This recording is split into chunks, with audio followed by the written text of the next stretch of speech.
Everyone, welcome to teachers clock. आपको याद होगा कि आज से कुछ दिनों पहले हमने नेशनल एजुकेशन पॉलिसी 2020 यानी राष्ट्रीय शिक्षा नीति 2020 के बारे में डिस्कशन किया था। हमने ये कोशिश की थी कि प्रिसाइज रूप में, संक्षिप्त रूप में या फिर आसान तरीके से सारे ही इम्पोर्टेंट पॉइंट्स को हम डिस्कस कर लें जो कि इस पॉलिसी के तहत हमारे सामने आए। उन्हीं इम्पोर्टेंट पॉइंट में से एक पॉइंट ये था कि स्कूली शिक्षा का जो स्ट्रक्चर है उसमें काफी क्रांतिकारी बदलाव देखा गया है। तो उसी पॉइंट को आज हम एक ब्रॉड वे में, आसान वे में समझने की कोशिश करेंगे। सबसे पहली बात यह है कि इसी पॉलिसी के तहत ministry of human resource and development का नाम बदलकर मिनिस्ट्री ऑफ एजुकेशन हो चुका है। अब ये जो 10+2 का सिस्टम था स्कूली शिक्षा को 12 साल का बनाता है। अब आप ये सोचोगे कि नए एजुकेशन सिस्टम के हिसाब से, स्ट्रक्चर के हिसाब से 5+3+3+4 ये हो रहे हैं 15 साल। तो ये एक्स्ट्रा जो 3 साल है ये कहाँ ऐड हुए हैं या फिर इसे कैसे एडजस्ट किया गया है? तो इस एडिशनल 3 साल को पहले का जो स्टेज है जिसे कि फाउंडेशनल स्टेज कहा जा रहा है, इस नए स्ट्रक्चर के हिसाब से उसमें इंक्लूड किया गया है। तो यहाँ देखिए, फर्स्ट 5 ईयर जो है एजुकेशन के, वो उन बच्चों के लिए हैं जो कि 3 साल से लेकर 8 साल के एज ग्रुप में आते हैं। इस स्टेज को फाउंडेशनल इसलिए कहा गया है क्योंकि पहले के 3 साल जो एजुकेशन के हैं वो आंगनवाड़ी के हैं। यही एक महत्वपूर्ण बदलाव है जो कि देखने को मिला है। और इसके साथ साथ ECCE that is early childhood care and education के तहत ही इसको इंक्लूड किया गया है। उसके बाद हम आते हैं दूसरे पॉइंट पे, वो है +3। तो ये हमारा प्री प्राइमरी स्टेज है। इस स्टेज में 8 साल से लेकर 11 साल के उम्र तक के बच्चों को कवर अप किया गया है। इसे प्री प्राइमरी स्टेज कहा गया है जो कि बच्चा फाउंडेशनल स्टेज करने के बाद कंप्लीट करेगा। नेक्स्ट का जो +3 है वो 11 साल से लेकर 14 साल के बच्चों को कवर अप करेगा और इस स्टेज का नाम होगा प्रिपरेटरी स्टेज। ऐसा इसलिए कहा गया है क्योंकि बच्चा अब क्लास 5-6 में पहुंचकर उन लाइफ स्किल्स को, उन वोकेशनल स्किल्स को सीख पाएगा जो कि आफ्टर स्कूल उसके लिए आगे के लाइफ में काफी ज्यादा काम आने वाले हैं। इसी वजह से इसे प्रिपरेटरी स्टेज कहा गया है। +4 आखिर के जो 4 साल हैं, 9,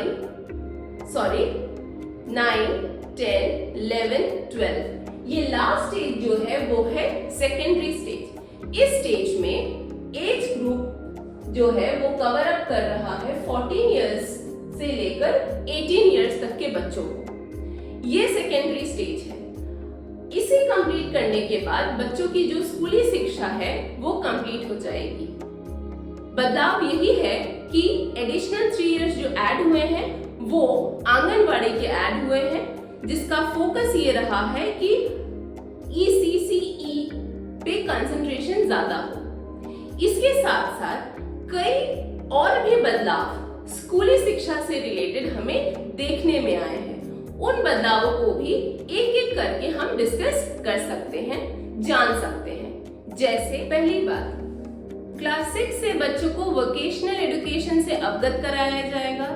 इसके साथ साथ मातृभाषा और क्षेत्रीय भाषा को महत्व देते हुए ये बात कही गई है कि बच्चों को कम से कम कक्षा 5वीं तक अपने मातृभाषा या क्षेत्रीय भाषा में शिक्षा प्रदान की जाए। इसके साथ साथ बच्चों पे बढ़ते प्रेशर को या फिर दबाव को कम करने के लिए रिडक्शन इन सिलेबस की भी बात कही गई है, जो कि ये मतलब है कि पाठ्यक्रम जो है उनका कम कर दिया जाए। इसके साथ साथ आप ये भी जानते हैं और देख भी चुके हैं कि बोर्ड का जो पैटर्न है वो भी बदल चुका है और अब बोर्ड की परीक्षा भी सेमेस्टर वाइज होती है, या ऐसा कह लें कि एक एकेडमिक सेशन में 2 बार होती है, जिसमें जो सिलेबस है या पाठ्यक्रम है बच्चों का वो हाफ हो गया है या फिर आधा आधा बढ़ चुका है, जिससे कि बच्चों पे प्रेशर काफी कम हो चुका है। इसके साथ साथ बच्चों के लिए एक बात और सोची गई कि स्कूल से निकलकर वो अपने पैरों पर खड़े हो सकें, इसलिए उनके लिए लाइफ स्किल्स को भी इंट्रोड्यूस किया गया।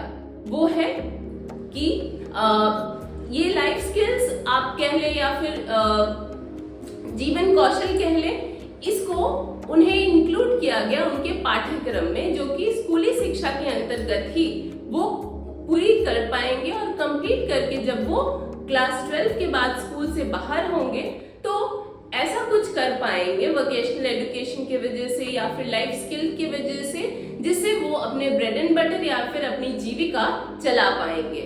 इसके साथ साथ ये जो सब बदलाव हमने डिस्कस किए या फिर इनके बारे में जो बातें कर रहे हैं, ये बदलाव हमारे शिक्षा प्रणाली में, भारतीय शिक्षा प्रणाली में ये सोचने वाली बात है कि 34 साल के बाद हुए हैं। अब 34 साल के बाद कोई नीति ऐसी आई है जिसमें इस तरह के क्रांतिकारी बदलाव हुए हैं। अब उसको जानने में, उसको समझने में समय तो लगेगा ही, लेकिन जानेंगे और समझेंगे। आज हम इस पैटर्न को समझ पाए हैं। अब आने वाली वीडियोस में अगले इम्पोर्टेंट जो पॉइंट्स है उसके बारे में विस्तार रूप से डिस्कस करेंगे और समझने की कोशिश करेंगे। आप अपडेट मिस ना करो, इसलिए ये जरूरी है कि आप चैनल को सब्सक्राइब करें, इसे लाइक और शेयर करें, ताकि आपके जो फ्रेंड्स हैं, फैमिली मेंबर्स हैं या जो भी आपके पहचान में हैं, उन्हें इस सिस्टम के बारे में पता लगे, ताकि इसमें अगर कोई त्रुटियां हैं या फिर फायदे आपको नजर आ रहे हैं तो दोनों ही सूरत में त्रुटियां भी समझ में आए, पता चले, और अगर बेनिफिट है तो वो भी समझ में आए और उसे आप कंपेयर कर सकें। अभी यही स्टॉप करते हैं, मिलेंगे हम नेक्स्ट वीडियो में। Bye and thank you.